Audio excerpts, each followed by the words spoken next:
Prime Minister Modi chairs mega NDA meet, hits out at India. That's the opposition alliance's new name. NDA's alliance of conviction, not compulsion, says the Prime Minister, who also said we don't blame our alliance partners or run after foreign funds, taking a dig at Rahul Gandhi and the earlier UPA government. Opposition's India challenge to NDA. 26 opposition parties under opposition's India banner. Mamata Banerjee, Arvind Kejriwal, Rahul Gandhi hit out at the BJP. Mamata Banerjee's challenge to the BJP. Can you challenge India? Wrestlers Bajrang Punia, Vinesh Phogat given direct entry to the Asian Games. Punia and Phogat only exemptions from the wrestling trials. According to sources, the exemption has upset other protesting wrestlers. After two cheetahs in Kuno National Park died within 2 days, experts point to radio collars as a source of infection and cause of death, while the government denies it as speculation. NDTV accesses footage that shows authorities examining the collar of a dead cheetah, wounds and maggots clearly visible. NDTV exclusive with IMF chief at the G20 finance heads meet. India's prudent fiscal policy makes it a bright spot, the IMF MD tells NDTV in an exclusive interview. The IMF calls Russia's decision to end the Black Sea grain deal irresponsible.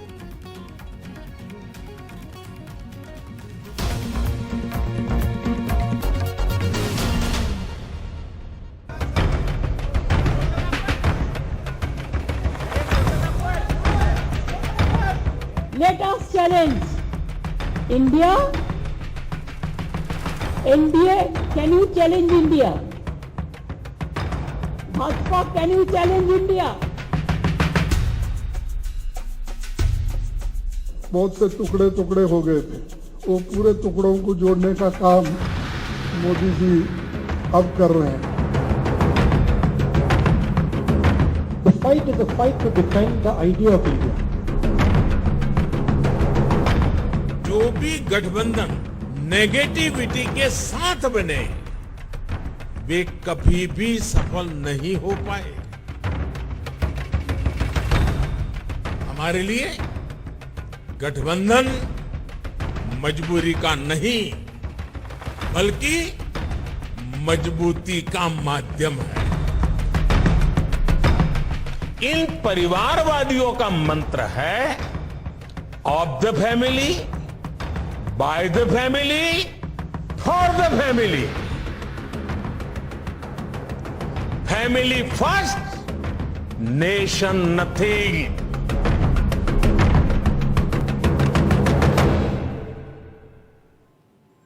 Hello, I'm Sneha Koshi. India versus NDA. The stage is set for the mega 2024 magnum opus. Prime Minister Modi chaired the NDA alliance meet with 38 alliance partners and hit out strongly at the opposition alliance. NDA is an alliance of conviction, not compulsion, Prime Minister Modi said while hitting out at the opposition's alliance for being built on negativity, corruption and dynastic politics. हमारे देश में राजनीतिक गठबंधनों की एक लंबी परंपरा रही है, लेकिन जो भी गठबंधन नेगेटिविटी के साथ बने, वे कभी भी सफल नहीं हो पाए. हमारे लिए गठबंधन मजबूरी का नहीं, बल्कि मजबूती का माध्यम है. आज एनडीए की बैठक थी. प्रधानमंत्री मोदी जी के अध्यक्षता में 39 पार्टी के लोग थे, प्रमुख लोग थे. बैठक बहुत ही महत्वपूर्ण थी और जो पिछले 50-60 सालों में जो काम नहीं हुआ था डेवलपमेंट का, उसके ऊपर चर्चा हुई. जो 50-60 सालों में नहीं हुआ जो विकास का काम इस देश के लिए, वो 9 सालों में मोदी जी के नेतृत्व में एनडीए सरकार ने करके दिखाया है. And these visuals of uncle and nephew hugging is reflective of what BJP would be aiming at. BJP hoping that Union Minister Pashupati Paras and Lok Janshakti Party Chief and MP Chirag Paswan would reunite again, with the latter returning to the NDA fold. And I'm being joined by my colleague Megha Prasad at this point. Megha, what are the key takeaways from a very crucial NDA meeting, the BJP meeting with its alliance, even as the opposition has been targeting this meeting for the timing and what they claim to be a sudden meet? Well, I would say, of course, this has been a very long and exhaustive meeting, going on for 5 hours of meeting and then more than an hour of this bonhomie and bonding over dinner that happened. Prime Minister, spending that kind of time with each of the alliance partners after the meeting got over. So there has been a lot of informal chat also between the alliance partners and the Prime Minister, the BJP President, Mr. Nadda, etc., that happened here at this hotel. Now, what I would say when you ask about the key takeaways, I would say that, the agenda in a way was set by what Prime Minister said in the morning. And I think it was an extension of what he had expressed in the morning in the address that he made to the alliance partners at the meeting. So essentially defining what the NDA really stands for, also talking about how this has been a solid bonding between the alliance partners and how BJP has always been very, very sympathetic and also very, in a way taking care of the alliance partners even at a time when they perhaps were not faring well, because the Prime Minister made this point which has struck a chord with these alliance partners when he said that in 2014 and 2019 the BJP on its own had a majority to form the government, and yet the BJP did not form the government, the NDA did. He, of course, has, taken pot shots and jibed at the opposition, calling them a selfish alliance and that they are here for only for their own interest and taking forward the dynastic politics that they have been practicing. All of that the Prime Minister has been talking about has reiterated here. But I think it was essentially a time when he has spent bonding with the old alliance partners who've come back to the fold, the existing ones, and especially the NCP this time. I think the last images were Prime Minister leaving with Mr. Praful Patel by his side, waving to the media, a picture that you have never seen before.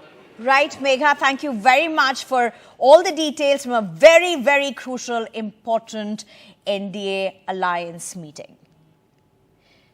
And after 2 days of meeting in Bengaluru, 26 opposition parties have come up with a name for themselves. Well, Congress President Mallikarjun Kharge announced the new name for the alliance. It will be known as India, an acronym for Indian National Developmental Inclusive Alliance.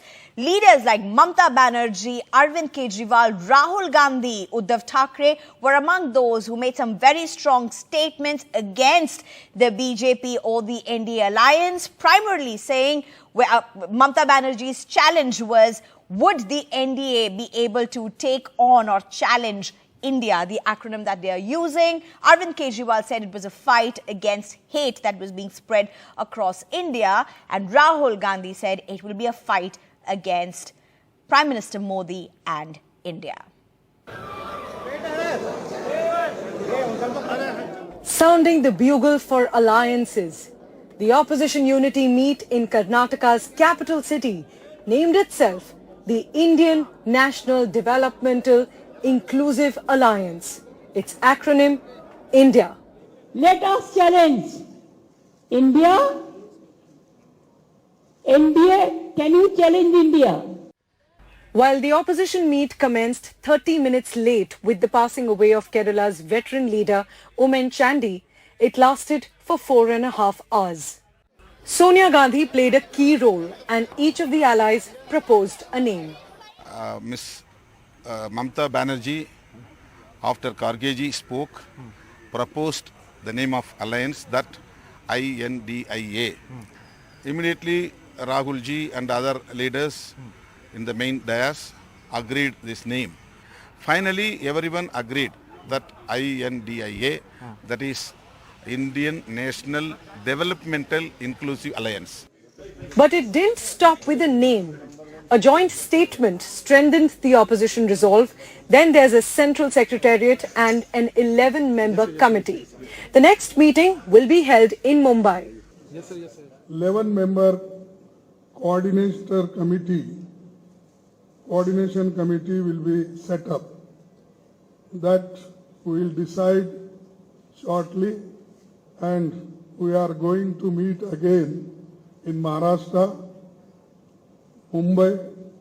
There we will discuss the names of the coordinators, and 11-member name will be announced there.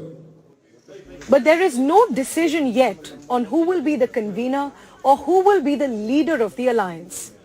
The idea behind this whole thing is to maximize the pooling of anti-BJP vote. So BJP does not get the advantage of division in the opposition votes, which it has been enjoying in the last 2 terms. While the Congress sent a message that it is the central force in the alliance, the party is believed to have made it clear that the Prime Minister's post and the face of the alliance is not its prerogative.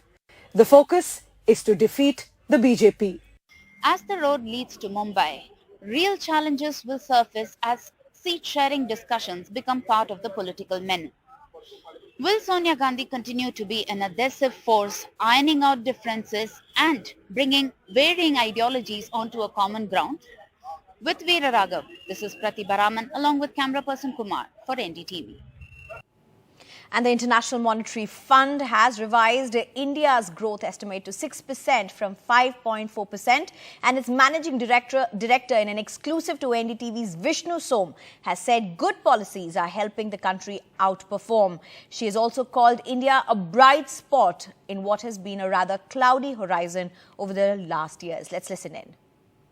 You know, we are in India, so I must start by asking you a question about India. And, you know, in the last time around, the IMF had said that India's 2023 GDP growth, you had projected it at about 5.4%. The actuals achieved last fiscal was about 7%. Do you believe, do you have any concerns specifically on why, you know, your projections were somewhat lower than what we achieved? In 2022, indeed, India was above 7%, and that is great for India, great for Asia, great for the world. For this year, we are projecting a bit of slowdown to around 6%, and it is not because of India, but because of global growth slowing down. What we are seeing in a very positive light is how good policies are helping India to outperform. 3 factors. 1, digitalization. The fact that India now has digital public infrastructure that serves people and businesses has become a great source of growth. 2, because of that, India is very attractive as an exporter of services, and this is booming. Yes. Faster than we anticipated. And 3, very prudent fiscal policy. Yeah. Collecting taxes and then prudently using money. All of this has led to a strong performance of India, making it a bright spot on what has been a rather cloudy horizon over the last years. And Russia has pulled out of a crucial grain deal, accusing the West of not honoring its part of the bargain. Several world leaders say the decision could impact some of the world's poorest people, and that by weaponizing food, Russia has exacerbated the food security crisis.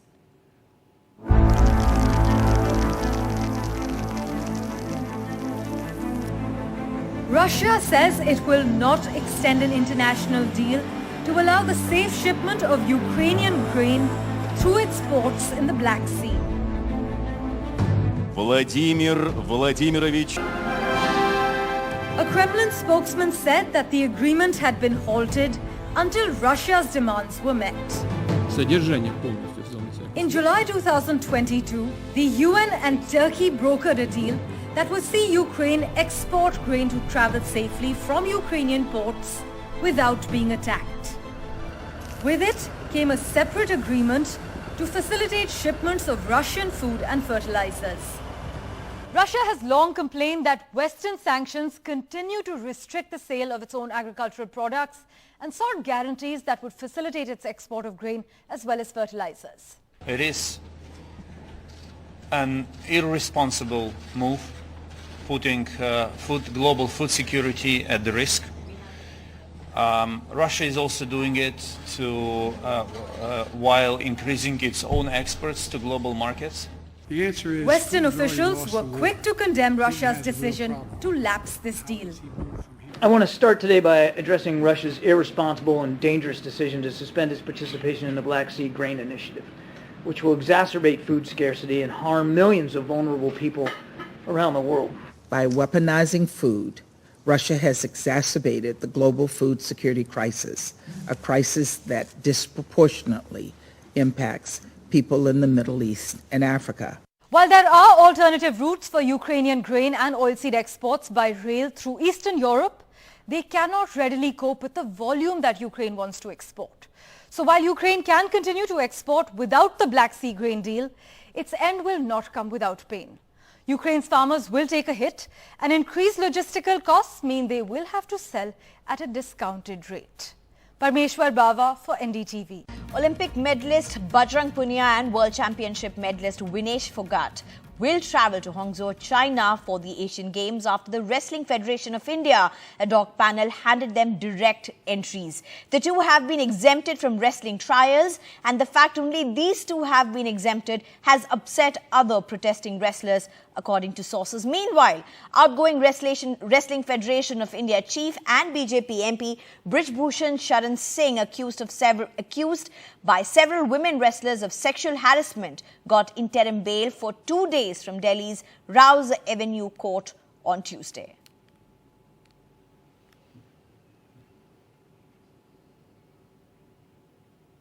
And Gautam Adani, the founder and chairman of Adani Group, addressed shareholders on Tuesday, where he said the Hindenburg report was a deliberate, malicious attempt at damaging Adani Group's reputation to generate profit by driving down its stocks in the short term. He also said that India is set to be a $25 trillion economy by 2050.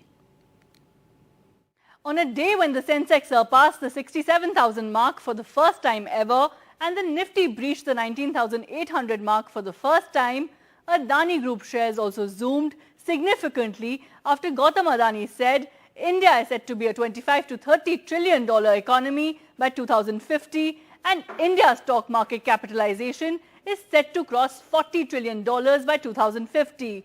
This essentially means $1 trillion to India's GDP every 18 months. Within the next decade, India will start adding $1 trillion to its GDP every 18 months. This puts us on track to be a $25 to $30 trillion economy by 2050 and will drive India's stock market capitalization to over $40 trillion,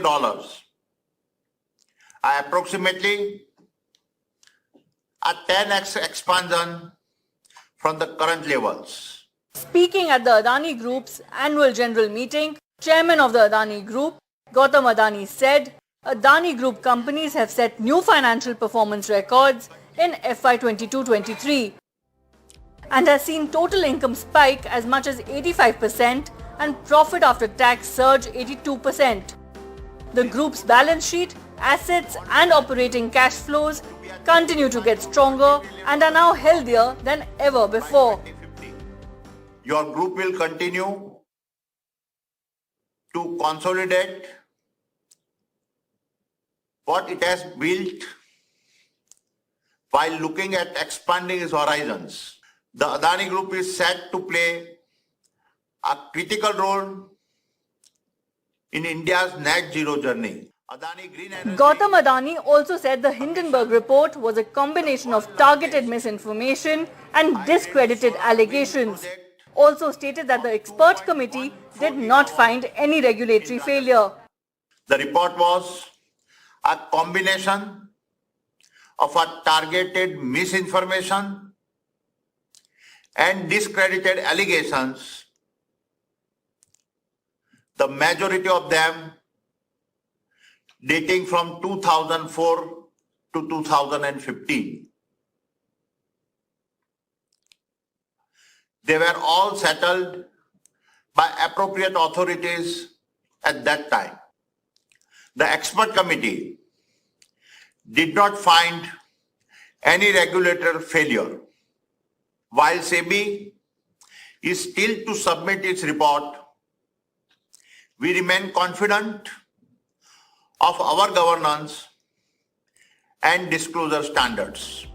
Even as the Adani Group chairman reiterated resilience as the characteristic that has defined the group over 3 decades, and the world is battling climate change concerns and geopolitical challenges, analysts remain upbeat on India's economy going forward. Sakshi Bajaj for NDTV. And in much relief for Delhi, that's the national capital, Yamuna water level has fallen below the danger mark in Delhi for the first time in 9 days. A big relief as Delhi struggled through its worst floods.